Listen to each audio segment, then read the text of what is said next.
Welcome to the Backpacker TV live show. We're on Facebook Live and we're on Periscope Live right now. Thanks, you guys. My name's Scott. Hey guys, I'm Ariane. And today we are going to be talking about backpacking stoves and how to choose one and what is right for you. Yeah. So big topic. A big topic. So we have been teaching backpacking. I've been teaching it for 10 years. Ariane's been teaching it for years. Yeah. 2017 will be 20 years of backpacking for me. And so I think we just wanted to kind of like culminate all of our experience all of over our the experience, years, right? yeah. And provide you guys with some insight into, you know, and our opinion on what is the best, really. I mean, look, everyone's got their choice on what is the best and what to bring and how to bring it. Yeah. But we're pretty opinionated, and if we don't like a piece of gear, we'll tell you. So, so the very first thing I want to talk about backpacking stoves is this: is that it's not a car camping stove. Nope. Backpacking stoves are compact. They're small. They're tiny. More lightweight. And so I wanted to define on what not a backpacking stove is first. And this has happened. I guarantee you this has happened more times than not. This, if this is in your backpack, okay, just take it out. That is not a backpacking stove, okay? We've had many students come to our backpacking boot camp class with this canister in their backpack, which is like maybe 4 pounds, just this canister alone. So that is not the backpacking stove. So really there's 3 kinds of backpacking stoves. Yeah. There's canister. Yep. There's liquid canister. Yep. And then there's alternative fuel. Right. Which I get confused about the alternative fuel stuff. Well, I mean, the alternative fuel is a little bit broader. You know, you have your wood-burning stoves in that category. You have your solid fuel, and then of course you have alcohol stoves, which are our current favorite. Yep, absolutely. So let's talk about canister stoves first. Yep. So your canister stove is probably going to look a lot like this. This is called a pocket rocket. This is kind of like the tried and true stove for a lot of backpackers. It's a great beginner stove. It's Absolutely. a great beginner stove. It's just it's very lightweight, but it is extremely convenient to use. There's almost nothing to it. No, not at all. This guy right here will last you 15 years. Yeah, I mean, I've used this for about 10 years of my backpacking experience. I absolutely love this stove, and I will say this is a great beginner stove. This is a great stove. Yeah, and you can buy the Pocket Rocket just about anywhere. They retail for about $49. You can get them cheaper used for sure. And if someone's selling a used Pocket Rocket, the only thing that you want to make sure, I'd buy it in a second, is that some of the newer different models of the Pocket Rocket have the automatic lighter here. So you just push it in and it ignites it. Don't get that one, only because the more moving parts you have on your Pocket Rocket or your canister stove, the more they break. Yeah, we've experienced that in the past. Absolutely. And there's a lot of types of these canister stoves. There's many Pocket Rockets. There's just, I mean, the list goes on and on and on. Yep. But Pocket Rocket, hands down, is an incredible beginner. Now, a lot of people will go to an alternative canister stove. The only thing that the Pocket Rocket can't do, and we tell this to the beginners, it can't really simmer. So they say it can. They say it can, but look, this is a full burning. You light this thing, and boom, you're off to the races, man. I mean, you know, you're gonna get hot water in probably 3 minutes. Yeah, it's extremely fast. Extremely fast. So it doesn't really have a simmer. So if you're making that 5-course meal for your backpacking friends on the backcountry, I would probably not use a Pocket Rocket, but it's great for boiling water. Yep. So we totally recommend the Pocket Rocket for new backpackers, beginners. Right. If you don't want to mess with an alternative fuel, and we're going to talk about that in a minute. There are some downsides to this Pocket Rocket, or any canister stoves for that fact, and I think it's important to note it doesn't work as beautiful in windier conditions. You know, you can't really use a wind screen to protect from the wind, because then your you're taking heat and containing it, which is not a really good idea. No, not with a canister full of gas. So that's one downside. And if you are going in extreme weather conditions or really high elevations, this is probably not the stove for you. No. So the only keep thing, that in mind. yeah, and the only thing too about all these canister stoves, they have one thing in common. We're going to talk about the jet boil in a minute too. The only thing you have to be really careful is these prongs. They don't go out that far. No. So when you've got your pot. And Yeah. keep in mind you've got boiling water in this thing. They tip over very easily. Easy. I remember once I was on. I had the flu and I was backpacking. I don't know what I was thinking, and I tipped over 2 pots of water back to back. Yeah. In this. Yeah, I people gave hate up that and ate a little bit. granola bar. Yeah, yeah. Oh, but they are sturdy for the most part. You just need to make sure that Yeah. you're set to go before Yeah, you start boiling. absolutely, absolutely. And so this is the one type of canister stove. We love the Pocket Rocket, and we're gonna reround back to the canister stove in a minute when we talk about alternative fuels. But the other canister stove is the jet boil, and that is where the debate gets fired up. Usually. At the campground or at the campfire. The jet boil, and I'm gonna be straight up with everybody, okay? Yeah, and you do. if you, I'm probably gonna get some comments off of this. I hate the jet boil, okay? You went there. I did go there. I But- hate it because you either hate it or love it. And why do you hate it? I hate it because it tips over all the time. Well, true. It is I mean, very I have top heavy. I have Yeah. seen and heard a lot of backpackers getting Yeah. their knees, their legs, and their foots burnt from boiling water because the jet boil is so top heavy. Right. But if you want boiling water in a minute, if you want it that fast, Right. if you are out in the wilderness and to you're set in a such a hurry. to set a speed record on how to boil your water the fastest by a jet boil. By far, it is superior Yeah. to any other stove that you can buy as far as getting your hot water boiled quickly. I think it's about a minute. I think it could be under a minute. In but some conditions, it's and probably under a minute. I used a jet boil for the very beginning of my, hiking, but I just don't get why anybody's in a hurry out there. Well, the thing with the jet boil concept, and let me kind of define the jet boil concept, is that you cook in the actual jet boil. Right. You actually cook in the container. So you're boiling water, you throw your noodles in there, ramen noodles, whatever you're making, your freeze-dried food, and boom, man, I mean, you're boiling water very fast, Yeah. and it maintains that boil. And so it cooks your food faster. The downfall in the jet boil is this. It's big, it's bulky, and so it doesn't pack well in your backpack. You cannot multi-use that gear. The way that it fits and puts together, it's just not conducive to me anyway for lightweight backpacking or just for trying to get stuff small in your pack. The other thing too is that because you're cooking in it, you are now doing dishes in the backcountry. I hate doing dishes in the I backcountry. can't stand it. So Yeah. I always try to cook in a bag, but the jet boil, it almost forces you to cook in the actual pot itself. Yeah.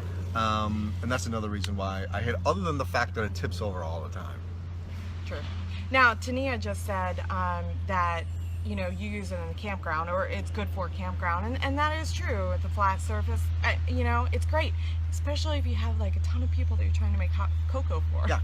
Car camping, I would use it for car camping. Absolutely. Absolutely. But not in the Especially- backcountry. Yeah, for car camping, because I desperately need a cup of coffee quickly in the morning, I would pull out the jet boil.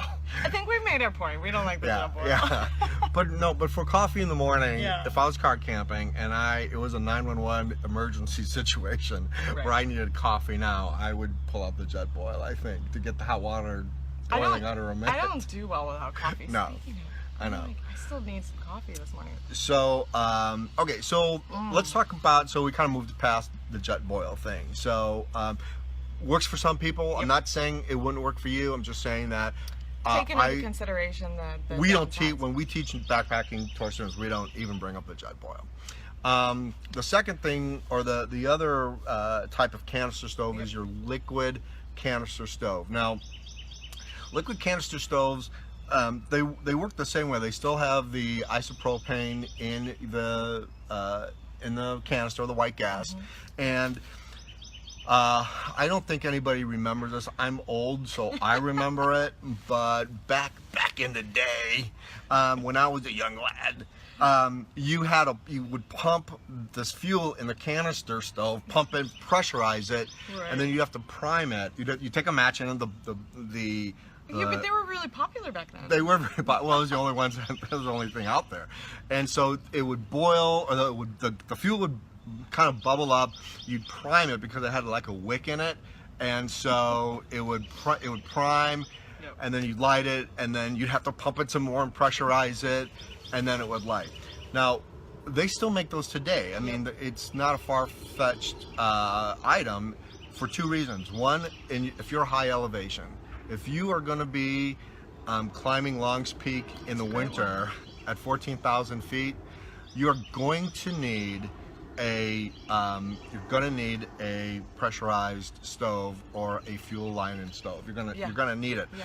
Here's the reason why: because these guys, they're awesome. The canister stoves are great, but they don't like cold weather very much. Not at all. So anytime you're camping and it's going to be below freezing, below 32 degrees, you're going to want, this is going to be your best friend, because you'll be sleeping with it in your sleeping bag. Yes, you will. Get cozy with it. You get cozy with it. Don't roll over on it. You might be surprised in the middle of the night, but you are going to want to keep that. You got to keep this warm. Yeah. Absolutely. Otherwise, it is not going to do anything for you in the morning. Yeah, under 32 degrees, there's two things you sleep with when you go backpacking. You sleep with your stove and you sleep with your lighter. Okay. Always, because lighters hate cold also, and so I usually just sleep with mine in my pocket. This goes in my sleeping bag, and so the liquid gas canister stoves, you still have to pump, you still have to pressurize it, you still have to prime it, but really and truly, unless you're really going to be backpacking in very cold weather and or in high elevation weather or a high elevation, really. There's really no need to buy that or to go for that.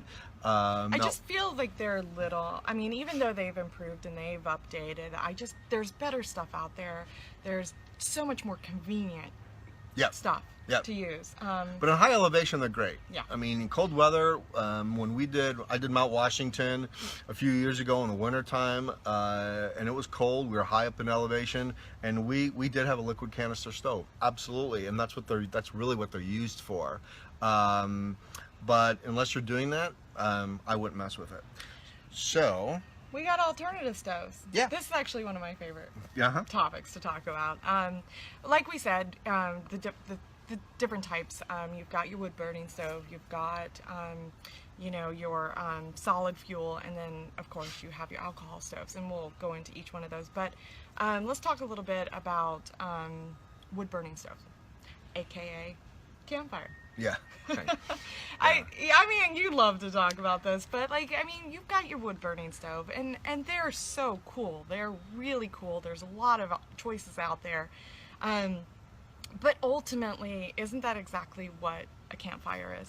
Yeah, I have to get this off my chest. If you buy a BioLite wood burning stove you're not to plug in your phone while you're trying to cook, I will probably laugh at you at the campfire. So that's not polite. I know, but still, So the wood burning stove, you can buy wood burning stoves. Yeah, you can buy them.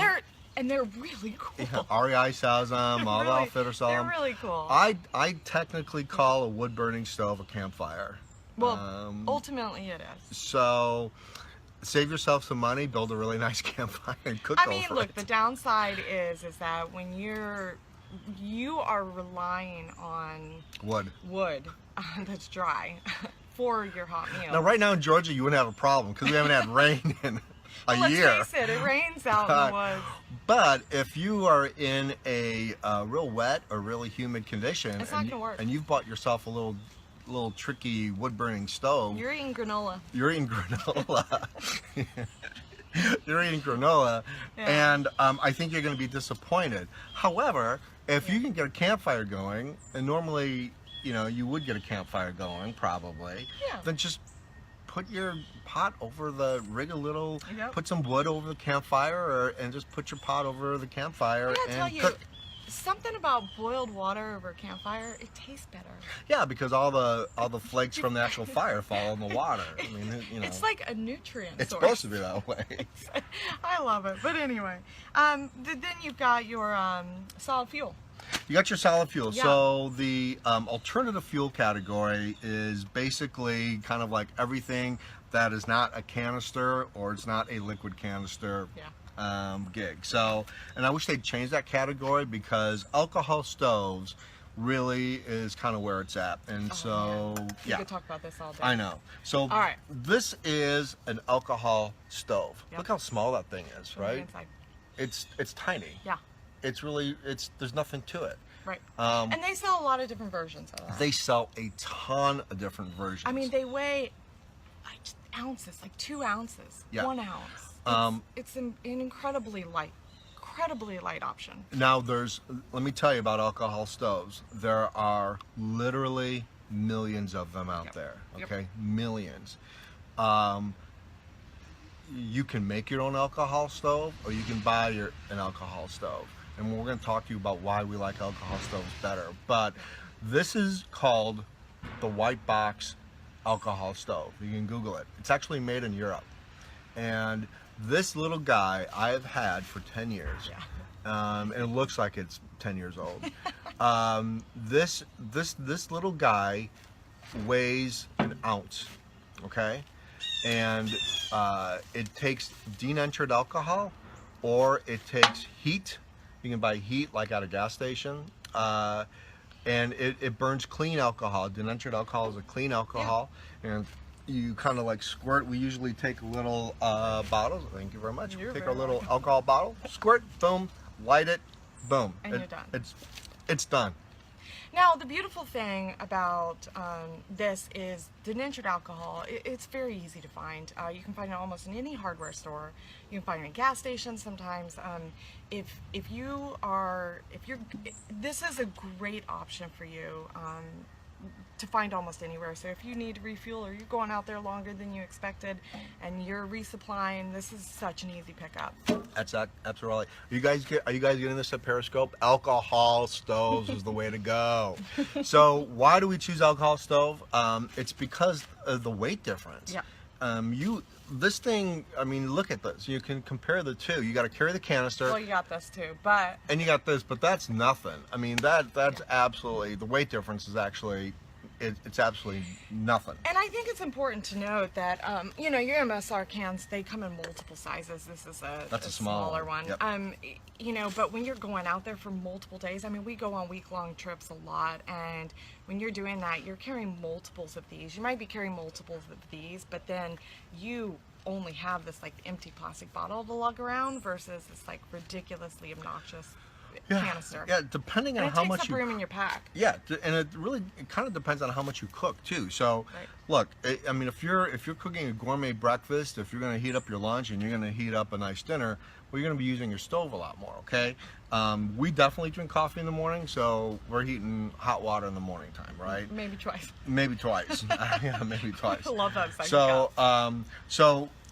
but I can tell you that this little canister or this little little thing of denatured alcohol, this is definitely lasting me a week cooking Yeah. twice a day. Absolutely. And that's all. That's it. So this and this, that's all I have to carry in my backpack. That's it.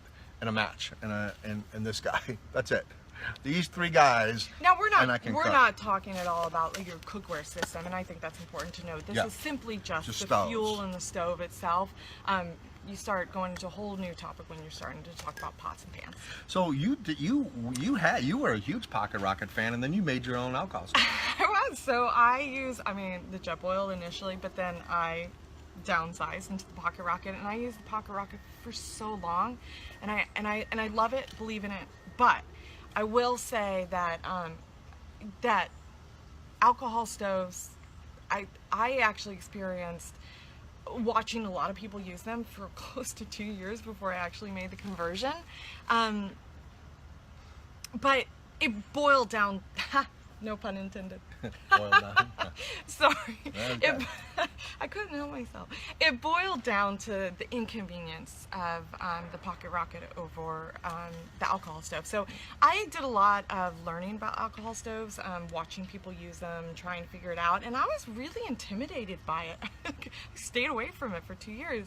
And then, you know, trip after trip after trip, I was like, okay, this is ridiculous. I have all these, like, I just have all this bulk, I have all these cans, and these cans are like a quarter empty, and you're just like, okay, do I use this or do I bring another one? And it just got to the point where it just became so inconvenient because you really can't identify how full it is. Yeah. I mean, there are ways, there are tricks and stuff like that, but it just got to the point where I was just like partially using things, and I was just like, well, this is ridiculous. I want to use it up, but I don't want to carry yet another canister.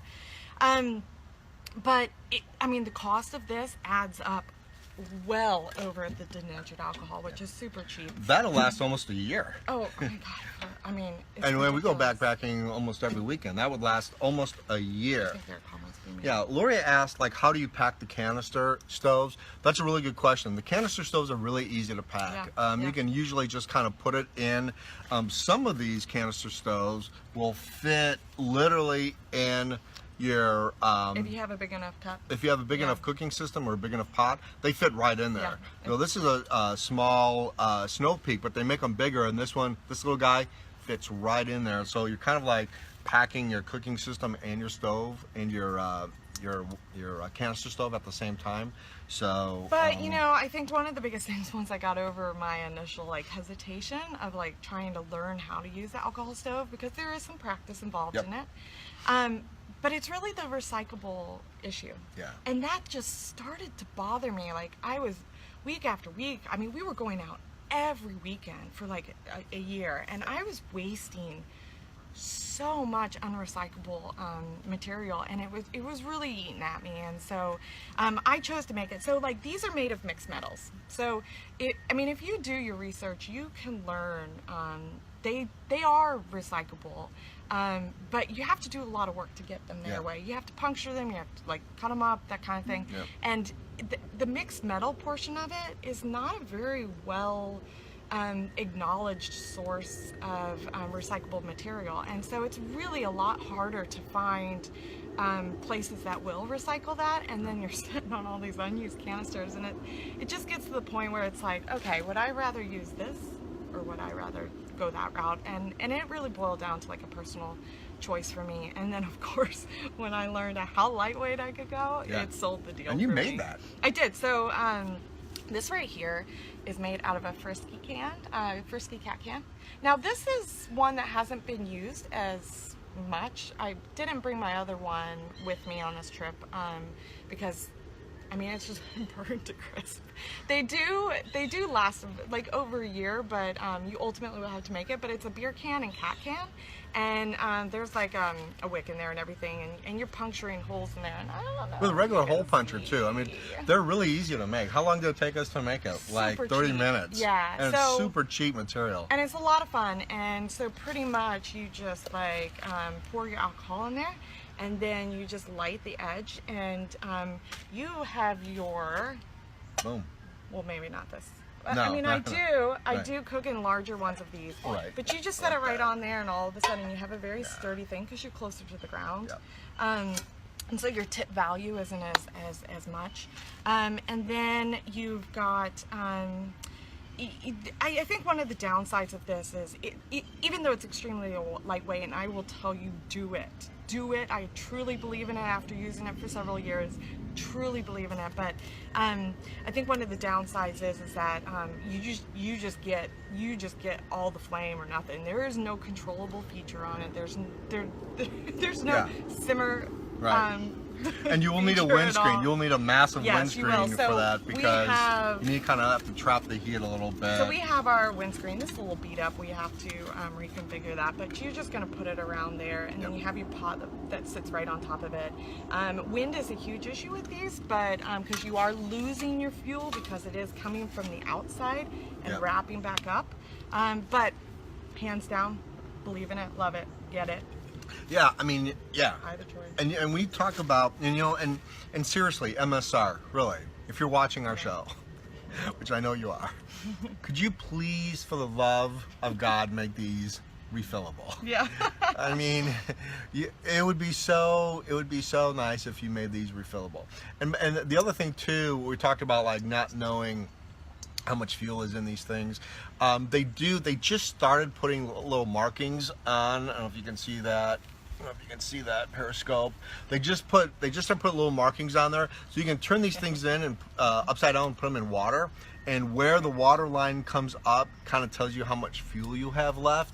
But when you're out there and you want a hot meal or you want your coffee in the morning, but when you're in the backcountry, I mean, I'm not putting these in the. Yeah, I'm not putting this in the river. It just floats away.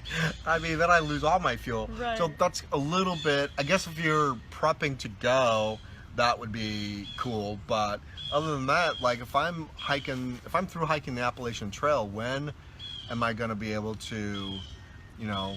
I mean, it'd be a little bit harder to tell. What I'm probably going to do. Your trail towns are going to have. Yeah, but I'm probably going to carry more than one, which that's the whole. You got bulk going on. Yeah, a lot of bulk going on. So we got some comments coming sure. in. I think we should. We got a lot. Hold on. So, you know, I'll just kind of go down the list. So Luria says, Petra. Hi. Thanks. I want sure if you had to protect them with a cloth or anything. I usually put like a very microscopic little thing around it. It does help me clean out my stove at night, like just with the residue of the water. But it's not necessary, but I don't want it scratching up our pots. So right. Yeah, we do use something very thin, lightweight. It's not bringing anything at all. Right. We've got, since you can't use a windscreen with canister stove, how do you block the wind? And then of course, Robert asked that. Tania, you responded back by yourself. Hey, Robert. Well, that is one way. But you know, you are going to set up your cook system away from the wind the best you can, and there are ways to do it. Yeah, sometimes just putting it like against a rock or against a big log that's laying around. Anything you can do. Robert, don't use your body. Don't use your body. Don't put it in between your legs. Do not. Do not do that. We've seen that before, and that doesn't work for people. So Luria, you commented, do you have a tutorial on how to make the stoves ourselves? Absolutely, and that's how we learned on doing it as well. Yeah, we had one of our guides that take people or take new people out.